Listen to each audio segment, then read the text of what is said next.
Bonjour Florent. Bonjour Brice. Alors nous avons aujourd'hui une question de nos clients qui nous pose la question suivante. Cette personne est souscripteur de 2 contrats d'assurance Madelin, donc 2 contrats prévoyance, retraite. C'est un travailleur non salarié, un TNS classique. Et cette personne qui a 2 contrats Madelin souhaite éventuellement transférer un contrat sur un autre contrat Madelin ou éventuellement utiliser l'un de ces contrats pour abonder, pour réaliser un versement sur son autre contrat Madelin de sorte à ce qu'il n'ait plus qu'un seul contrat. Est-ce que c'est possible techniquement ?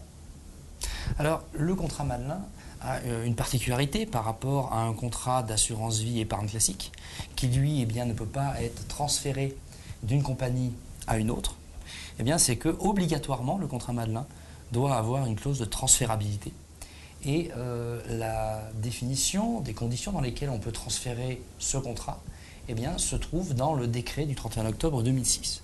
Alors, que retrouve-t-on dans ce décret ? On nous indique qu'on peut tout à fait transférer la valeur mathématique du contrat existant vers un autre support, une autre enveloppe qui répond aux mêmes caractéristiques, donc notamment vers un autre contrat Madelin. On pourrait également envisager un transfert vers éventuellement un article 83 ou bien un PERP, mais en tout cas Madelin, c'est sûr, il n'y a aucun souci. Alors éventuellement, il peut y avoir quelques frais, puisque si le contrat que l'on transfère à moins de 10 ans, il peut y avoir jusqu'à 5% de frais retenus par la compagnie qui disposait du contrat initial. Mais si le contrat a plus de 10 ans, aucun souci, on ne pourra pas retenir des frais. Mais quand on regarde ce décret, il n'y a rien qui impose de transférer cette valeur mathématique du contrat initial vers un nouveau contrat. Donc on peut tout à fait envisager de transférer la valeur mathématique vers un contrat Madelin existant et détenu par l'épargnant, éventuellement dans une autre compagnie. Pourquoi on va se poser la question éventuellement de transférer vers un contrat existant plutôt qu'en ouvrant un nouveau contrat ? Ça peut être intéressant déjà pour limiter le nombre de contrats et le nombre de cotisations annuelles obligatoires.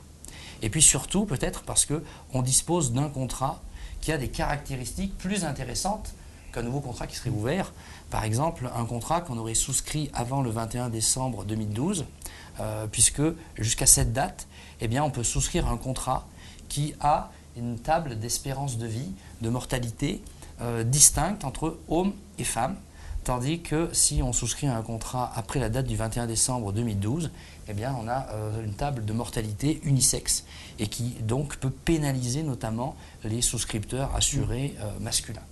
Alors il faut faire attention quand même, par exemple dans le cas d'un contrat qui garantit une rente, il faut bien lire les conditions générales du contrat vers lequel on veut transférer, car par exemple les contrats qui garantissent une table d'espérance de vie lors de la souscription, en général, dans les conditions générales, il peut y avoir la précision que cette garantie ne s'applique qu'au montant souscrit et versé régulièrement sur le contrat et ne pas bénéficier donc de cette garantie de table en cas de transfert. Merci Florent. Merci Brice.